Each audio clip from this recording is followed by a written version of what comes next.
कर्म जो कुकुर चिंतन आसला मु खाई सारी सी खाई बंची जाऊ ये तपठू बोली तप नाई गौरानंद देख केवल या पर उपकार कर्म हूँ त्याग ये बाबा मनुष्य कहला प्रभु ये कर्म करी को जन्म अन्य मान साहाय्य करी श्रेष्ठ जन्म जंतु ना नर जन्म दुर्मत मु नर जन्म टे पाइली सबु जन्म पाइछि प्रभु गोटे जन्म मु करि पारिनी गर्भरु जन्म नेछि आइछि पिछि बढ़िछि बंचिछि मरिछि आउ ए जन्म रे कोन करिबि ना जेबे मर्त्य मंडले मुहि करिबि वास तो नाम गाउथिबि सुमरि एतिकी प्रभु करि पारिबि आमे सेतिकी भागीरथी बाबू ए कर्म टिके जारी रखंतु 5 थर कोन जम आसीबनी भागवत रे कहिले परा अजामिन पाखकु जम आसी पारिलानी मुहूर्तक पाई हरि नाम श्रद्धा कर कहीं भागवत प्रथम स्कंद द्वितीय अध्याय गोटे पद कहले कले हरि कथा रे जाओ श्रद्धा साकुन लागे भगवाना साकुन लागे भगवाना साकुन लागे भगवाना हरि कथा रे टिके श्रद्धा थिले जम किछि करि पारिबो थरे हाथ टेकी दबा प्रभु को स्वीकार करबा घिन्नी खंजणी गिन्नी धरिकी टेकी हेले बड़ कथा न केवल आत्मसमर्पण बाबा रे केवल आत्मसमर्पण हाथ टेकी दबा भगवान समस्त प्रार्थना अष्टपरी सैला प्रभु मोर निमाई चांदा हाथ टेकी देले दर्शे देले बापा रे टेकी दियो सकल कर्म सदुरीभूत हे जीव मु हाथ टेकी हाथ बढ़े तुमको नहीं आसी यह जदि सत्य ये जेते होय कीर्तन सुनिया गुरुंडीभूत होइछंती माँ माने सज्जन मंडली सान भाई माने छोट पिला आचार्य विप्र समस्ते समस्त भगवान मंगल विधान करंतु समस्त हाथ रे हाथ मिसई दंतु बोल आनंद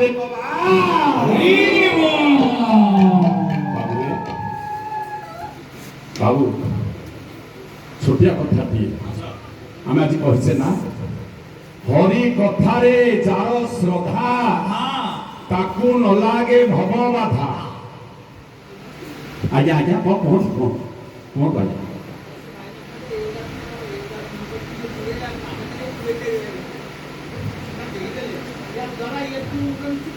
आज्ञा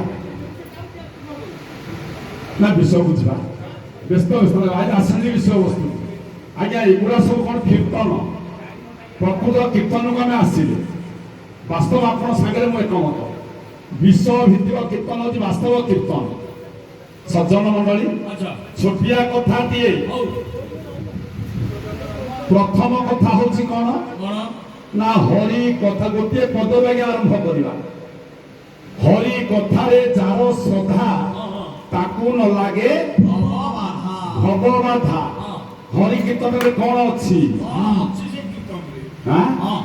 बाबू आपण परामर्श देते रामायण बुझा गुरुवार जदि आप क्षमा देवे चल आरंभ करा किसी असुविधा ना कि सेमती किसी माने ना गुरुवार रामायण हम नहीं बोली सारा भारत वर्ष गुरुवार रामायण हो केवल आम स्थानीय अंचल किसी जगह बारण अच्छी को बाटे जा भाई आप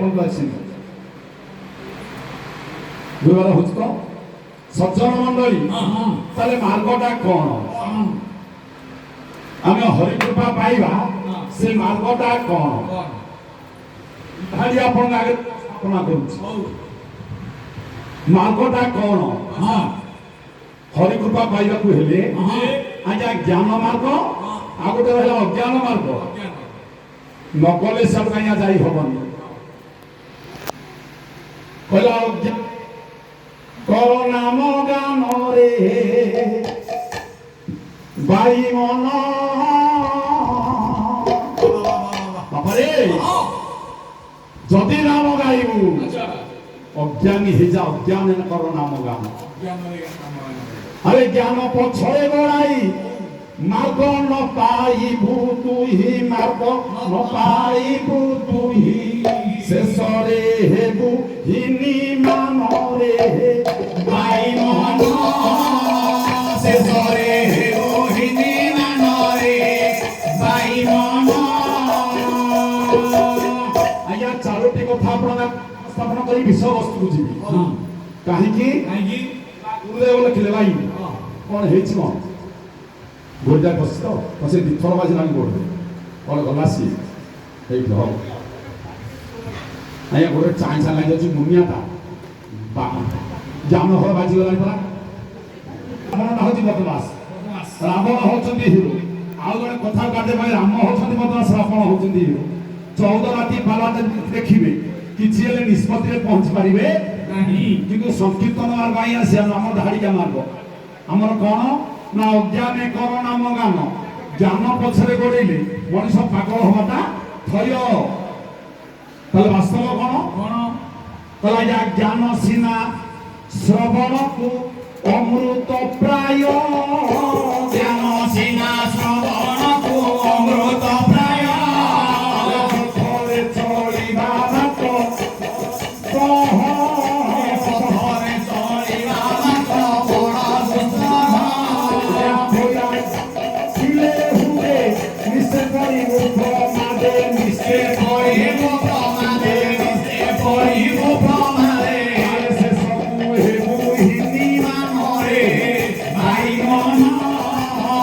ଶେଷରେ କର ନାମ ଜ୍ଞାନରେ ଭାଇ ମନ। ଚାରୋଟି ଯୁଗର ଜ୍ଞାନୀ ଅଜ୍ଞାନୀଙ୍କ କଥା ଆପଣଙ୍କ ଆଗରେ ଉପସ୍ଥାପନା କରିବି। ଦୟାକରି ଆଜ୍ଞା କଥାଟାକୁ ଟିକେ କାନ ଦେବେ। ସତ୍ୟ ଯୁଗରେ ଜ୍ଞାନୀ ହାରିଛନ୍ତି, ଆଜ୍ଞା ଅଜ୍ଞାନୀ ଜିତିଗଲେ। କୋଉଠି ଆଜ୍ଞା ସତ୍ୟ ଯୁଗେ ମହାଜ୍ଞାନୀ ଶିବ ଶଙ୍କର। ସତ୍ୟ ଯୁଗେ ମହାଜ୍ଞାନୀ ଶିବ ଶଙ୍କର। ଆଜ୍ଞା ସତ୍ୟ ଯୁଗେ ମହାଜ୍ଞାନୀ ଶିବ ଶଙ୍କର। ସତ୍ୟ ଯୁଗେ ମହାଜ୍ଞାନୀ ଶିବ ଶଙ୍କର। ମୋହିନୀ ରୂପ ଲାବଣ୍ୟ ହେଲେ ଅଧୀର। ମୋହିନୀ ରୂପ ଲାବଣ୍ୟ ହେଲେ ଅଧୀର। ବିଷ୍ଣୁ ମାୟା କାଶରିଲେ ନାରୀ ପଛରେ ଧାଇଲେ। ନାରୀ ପଛରେ ଧାଇଲେ ନାରୀ ପଛରେ ଧାଇଲେ। ଆରେ ଶେଷରେ ହେଲେ ଜ୍ଞାନ ହେ ଭାଇ ମନ। ଆରେ ଶେଷରେ ହେଲେ ଭଗ ଜ୍ଞାନରେ ଭାଇ ମନ। ମହାଜ୍ଞାନୀ ଆଜ୍ଞା ଶିବ ଶଙ୍କର ଯେ ବ୍ରହ୍ମ ଜ୍ଞାନ ଅଧୀଶ ସିଏ। ମହାଦେବ ଭଳି ଜ୍ଞାନୀ ନାହିଁ। ହେ ସଜ୍ଜନ ମଣ୍ଡଳୀ ମନ ଭିତରେ ଅହଙ୍କାର ଆସିଲା କହିଲେ ମୁଁ ମହାଜ୍ଞାନୀ। ଆଜ୍ଞା ଦେବତା ଦାନବଙ୍କ ଭିତରେ ମନ୍ଥନ ହେଲା, ବାହାରିଲା ବିଷ। ଗିଳିଲେ ମହାଜ୍ଞାନୀ ଶଙ୍କର, ସମସ୍ତ ଅମୃତ ମାଟିଆକୁ ଲାଗିଲେ। ଶୁଣିଲେ ମହାଦେବ ଯେ ବିଷ୍ଣୁ ନାରୀ ରୂପ ଧାରଣ କରିଛନ୍ତି। ଭାରି ଆକାଂକ୍ଷା ହେଲା, କହିଲେ ପ୍ରଭୁ ଆପଣଙ୍କ ନାରୀ ରୂପ ମୋହିନୀ ବେଶକୁ ଦେବତା ଦାନବ ସମସ୍ତେ ଦେଖିଲେ, ମୁଁ ଟିଏ ଦେଖି ପାରିଲିନି। ଭଗବାନ ପ୍ରଭୁ ନାରାୟଣ କହିଲେ ବୈକୁଣ୍ଠ ଆପଣ ମୋ ରୂପକୁ ଦେଖିକି ଧୈର୍ଯ୍ୟ ଧରି ରହିପାରିବେନି।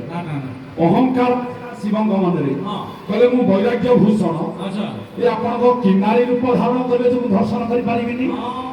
ମୁହୂର୍ତ୍ତକ ଭିତରେ ଆଜ୍ଞା ବିଷ୍ଣୁ ମୋହିନୀରେ ପରିଣତ ହେଲେ। ମହାଦେବ କହିଲେ କଣ ଏଡେ ବଡ ଜ୍ଞାନୀ? କହିଲା ଏ ମତେ ବିଷ୍ଣୁ ରୂପ ଦେଖି ଧାଇଲେ ପାର୍ବତୀ ଉପେକ୍ଷିଆ। ଧାଇଲେ ପାର୍ବତୀ ଉପେକ୍ଷି ଧାଇଲେ ପାର୍ବତୀ ଉପେକ୍ଷି। ଆଜ୍ଞା ହାରିଲେ ମହାଦେବ ବିଷ୍ଣୁଙ୍କର ମୋହିନୀ ରୂପରେ ପଛରେ ପାଗଳ ହେଇ ଧାଇଲେ। ହତ ଜ୍ଞାନ ହେଲେ, ସତ୍ୟ ଯୋଉଟା ମୂର୍ଖଟା ଜିତିଗଲା। ଜ୍ଞାନୀ ହାରିଲେ। ଆଜ୍ଞା ମୂର୍ଖ କିଏ? ଆମ ଭିତରେ ମୂର୍ଖ ଭିତରେ ଶ୍ରେଷ୍ଠ ମୂର୍ଖ ହଉଛି ଗଜ ମୂର୍ଖ। କିମ୍ଭୀର ଆଜ୍ଞା ଧରିଛି, ସେ କେତେଟା ଶ୍ଲୋକ ଆଜ୍ଞା ଜାଣିଥିଲା କି? ଆଜ୍ଞା ଶ୍ଲୋକ ଜାଣିଥିଲା କିଛି ନାହିଁ। ଦିଧାରେ ଲୁହ ଗଳେଇ ଦେଲା, ପଦମୂଳଟାକୁ ଧରିକି ଟେକିଦେଲା। ଭାଗବତ କହିଲେ ତଳି ଧଇଲା ପଦମୂଳ, ଡାକିଲା ରଥ আদি মূল ডাকিলা নখ আদি মূল ডাকিলা নখ আদি মূল ভাইরা সুদর্শন চক্র ছেদিলা কুম্ভীরକୁ ଉଦାହରଣ ହେଲା ଗଛ ଜାନି ହାରିଲେ ଅଜ୍ଞାନୀ ଜିତିଲେ ଆଇଲା ତ୍ରେତୟା ରାବଣ ହେଲା ମହାଜ୍ଞାନୀ ବିଷ୍ଣୁ ମାୟାକୁ ଜାଣି ପାରିଲାନି ଜାନକୀ ହରଣ କଲା 56 ମଣ୍ଡାକୁ ବର ପାଇଥିଲା 14 ମଣ୍ଡାରେ ସଫା ମହାଜ୍ଞାନୀ ରାବଣ ହାରିଲା ଜିତିଲା କିଏ କଲା କେତେ ପାଠ ପଢିଥିଲା ମନ ସବରିଲା କେତେ ପାଠ ପଢିଥିଲା ମନ ସବରି ଉଚ୍ଚିଷ୍ଟ ଭୋଜନ କଲେ କୋଦଣ୍ଡ ଧାରି ଉଦ୍ଦିଷ୍ଟ ଭୋଜନ କଲେ କୋଦଣ୍ଡ ଧାରି ସବରି ଦେଲା ଅଇଁଠା ଭଗବାନ ତାକୁ ଗ୍ରହଣ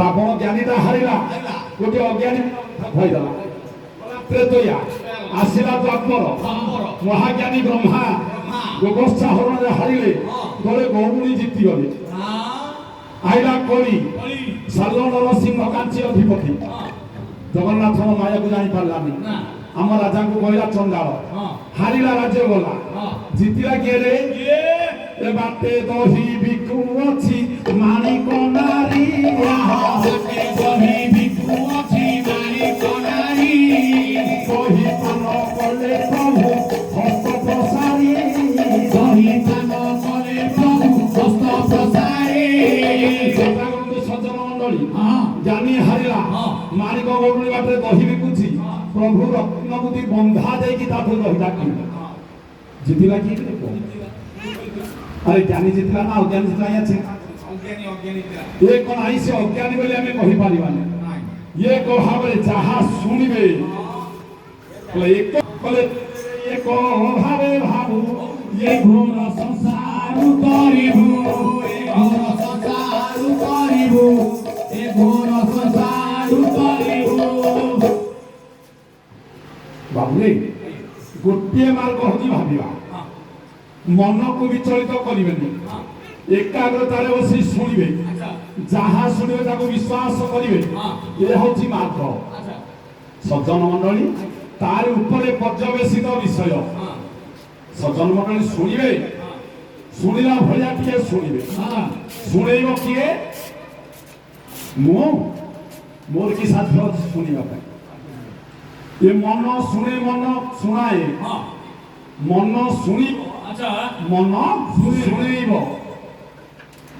ମନ ଶୁଣେଇବ ମନ ଶୁଣିବ ତାହେଲେ ନିଶ୍ଚିତ ଭାବରେ ଏ ସଂସାର କର୍ମ ସରିବ ଏ ସଜ୍ଜନ ମଣ୍ଡଳୀ ଛୋଟିଆ କଥା ନୁହଁ ଏ ତ ଲୋଡ଼ା ନାହିଁ ଜ୍ଞାନ ଶ୍ଲୋକ ଉଚ୍ଚାରଣରେ ଶୋକ ଉଚ୍ଚାରଣ ଆରେ ଲୋଡ଼ା ନାହିଁ ଧନ ଧର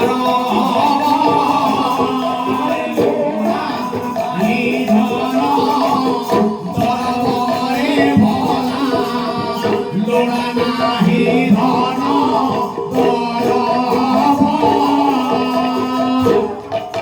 বিশ্বাস রখিলে অবশ তাপরে বিশ্বাস রখিলে অবশ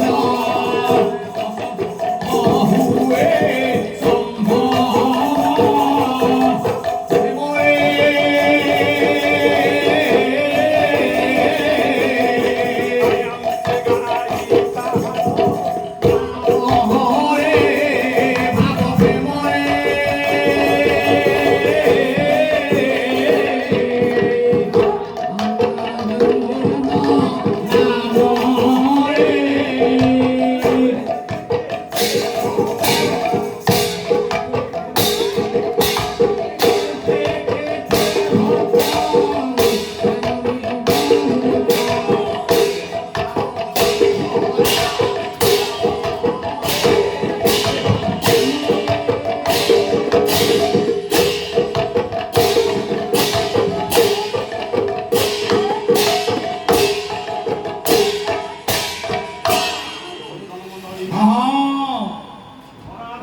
ଆମରି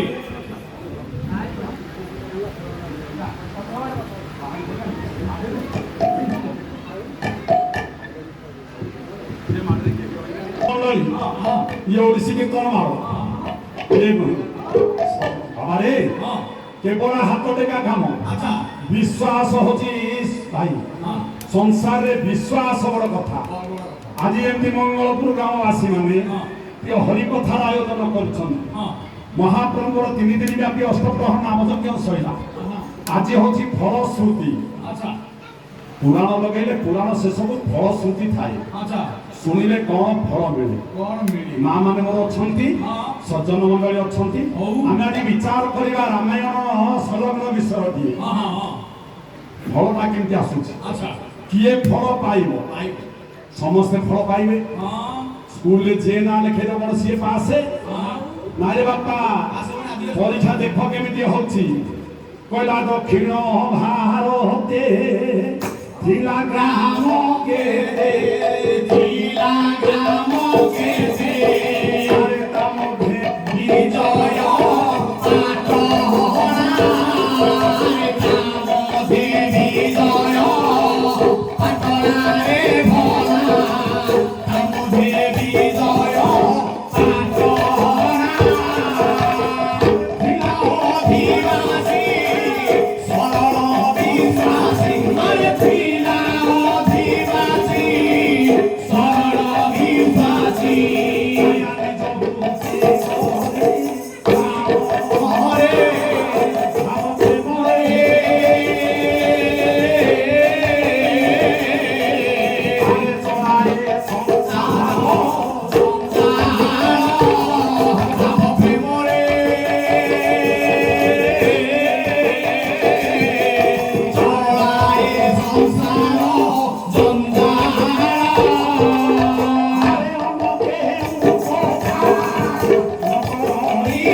बाबुरे दक्षिण भारत अनेक ग्राम थिले आजिकल तमिलनाडु प्रदेश अंतर्गत गोटे छोटिया नाम संकीर्तन काम हो ये विजयपाटना गोटे ग्राम विजयपाटना गाँव से गाँव रे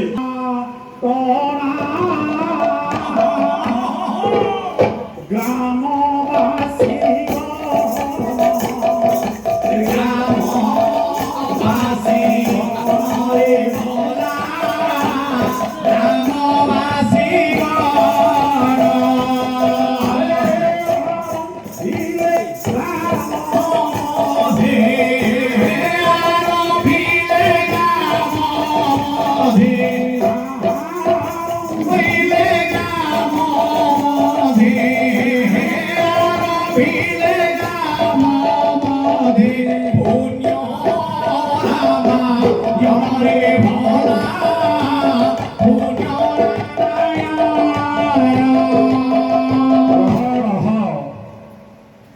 विजयपाटना ग्रामवासी माने ग्राम भितर रामायण आरंभ करने गले गाँव सफा बसला चांदा भेदा है ब्राह्मण को पारिश्रमिक दि गाँव में रामायण आलोचना गाँव कोठ घरे मझा मझी कोठ घरे रामायण ग्रंथ आरंभ है प्रति प्रदोष काल को गाइले ब्राह्मण जने प्रभु को लीला रामायण आरंभ हो गला गाँव में समस्ते जाइले रामायण आरंभ होला आज जो आज आजिकल गाँव में माइक्रोफोन अच्छी भागवत भागवत अच्छी रामायण अच्छी पढ़ा लोकटे थो कि आज्ञा शुणा लोक कई ना किंतु से दिन जो विजयपाटना ग्राम रामायण आरंभ है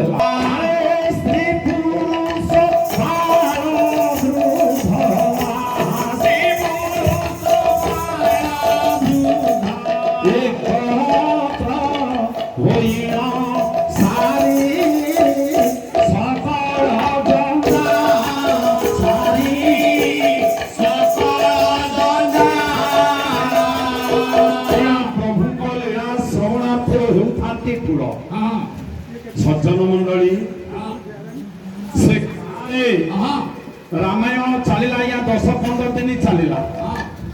ପ୍ରତ୍ୟେକ ଦିନ ରାମାୟଣ ବ୍ରାହ୍ମଣ ପଢୁଛନ୍ତି, ଗ୍ରାମବାସୀ ମାନେ ସମସ୍ତେ ଶୁଣୁଛନ୍ତି। ହଁ ସେ ଗ୍ରାମରେ ଜଣେ ଲୋକ ଥିଲେ, ରାତି ପାଇଲେ ମଉସା ଖଟିବେ। ହଁ ହଳ ଯୋଚା ହେଲା, ଅଗାଧୁଆ ମଣ୍ଡେ ବାଡେଇ ଦେଲା, ଚାଲିଲା ହଳ ଧରି ବିଲକୁ, ଆଇଲା ଦିହିପରକୁ, ଗାଧେଇ ଫାଧେଇ ମଣ୍ଡେ ଖାଇଦେଲା, ଶୋଇଲା, ପୁଣି 3ଟା ବାଜିଲା ହଳ ଧଇଲା, ଆଇଲା ସନ୍ଧ୍ୟା ବେଳକୁ ଶୋଇଲା।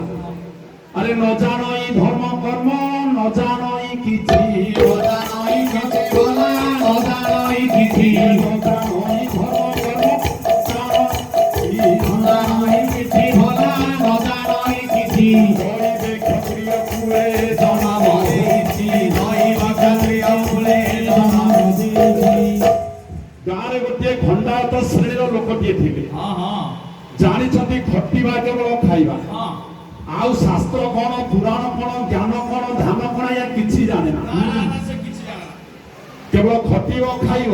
ଘଟିବ ଖାଇବେ। ବାପ ଅମଳର ଘୋଡାଟାଏ ଗୋଟେ ଖଣ୍ଡା ରଖିଛି ମୁଣ୍ଡ ଉଞ୍ଚା, ହଁ ରଜା ଘର ଡାକିଲେ ଯିବ ଯୁଦ୍ଧ କରିବାକୁ କ୍ଷତ୍ରିୟ। ହଁ ଘରେ ଘୋଡାଟାଏ ପାଳିଛି, କେତେବେଳେ ଡକରା ପଡିବ। ହଁ ରଜା ଘର ଚାକିରି ଦେଇଛନ୍ତି 3-4 ମାଣ ଜମି, ହଁ ଚାଷୁଛି ଖାଉଛି। ହଁ ଆଜ୍ଞା ଗାଁ ଯାକ ସମସ୍ତେ ରାମାୟଣ ଶୁଣିବା ପାଇଁ, ହଁ କେବଳ ସେଇ ଲୋକଟି ସାଥେ ଆଜ୍ଞା ଗଲା ନାହିଁ। ଗାଁର ସଭାପତି ଏବଂ କମିଟି ମେମ୍ବର ସମସ୍ତେ ଆଲୋଚନା କଲେ, ଦେଖ 15-20 ଦିନ ଧରି ଗାଁରେ ରାମାୟଣ ଶୁଣୁଛନ୍ତି, ଯୋଉ ମାର ନବଜାତ ସନ୍ତାନଟିଏ ହେଇଛି, ପୁଅ ହବା ଝିଅ, 21 ପରଦିନ ଗାଁ ଦାଣ୍ଡରେ ବସିକି ଛୁଆଟାକୁ ଧରିକି ରାମାୟଣ ଶୁଣୁଛି। କିନ୍ତୁ ଏ ସଂସାରରେ କେମିତିଆ ଲୋକଟା ଜନ୍ମ ହେଇଛି ଆମ ଗାଁରେ। ସଭାପତି ପ୍ରଶ୍ନ କଲେ, ଆରେ ଅମକ ଲୋକ, ସମସ୍ତେ କହିଲେ ଆମେ ଦେଖିନୁ। এটা গাঁরে মহামূর্খ, ইয়ার আগ্রহ নাহি। সমস্তে যাচ্ছেন পুরাণ শুনিয়া পাই, ইয়ে যাও নেই। ইয়ে কথা স্ত্রী লোক ମାନଙ୍କ কানের মা মানে বাজিলা। মা লোক খারাপ ভাবিবনি, গোটে কথা কইনি, এ মাইকি লাগিছি, এ মাইকি বচন কোষে বা বিকোষ। যদি মা মানে মাইকিঙ্গ কানের গোটাଏ কথাটা কইলা, সেটা না কোষে ভিতরে রহিব না, এটা 50 কোষ যায় 3 দিন ভিতরে পড়ব। আজকালি যুগরে আলোচনা হলা, স্ত্রীলোক কানের পড়লা, পচারলে আলো তো স্বামী যাও নেই গাঁরে, পুଅକୁ ନେଇକି ଯାଉଛି, ମୋ ପୁଅକୁ ନେଇକି ଯାଉଛି, ମୋ ନାତିକୁ ନେଇକି ଯାଉଛି। ହଁ ତୋ ସ୍ୱାମୀ କେମିତିଆ ଲୋକଟା, ଦିନକ ପାଇଁ ରାମାୟଣ ଶୁଣିବାକୁ ଗଲାନି। ଗଲାନି। ଏ ଦିନର କଥା, ହଁ ଭାର୍ଯ୍ୟାର କର୍ମଟାକୁ ତୁ ନିଭା, ଆଚ୍ଛା ଭାର୍ଯ୍ୟାର କର୍ମଟାକୁ କର। କର। ଭାର୍ଯ୍ୟା ହେଇଛୁ, ହାତ ଧରିଛୁ, ହଁ ହଁ ତା କର୍ମଟା କର, ସତ୍ସଙ୍ଗ ତାକୁ ମତିଟା ଭର୍ତ୍ତି କର। ହଁ ସେଦିନର କଥା। ଆଜ୍ଞା ହଳ ଶାଢ଼ୀ ଦେଇକି ଆସିଛନ୍ତି କ୍ଷତ୍ରିୟ, ହଁ ସନ୍ଧ୍ୟା ପହରୁ ଖାଇବାକୁ ବାଢିଦେଲେ ସ୍ତ୍ରୀ, ହଁ ପାଖରେ ବସିକି ବିଞ୍ଚଣା କଲେ। ଆଚ୍ଛା ହଁ ବସିବି, ହଉ ଠିକ ଅଛି ବସିଯାଉ। ନାଇଁ ଆଜ୍ଞା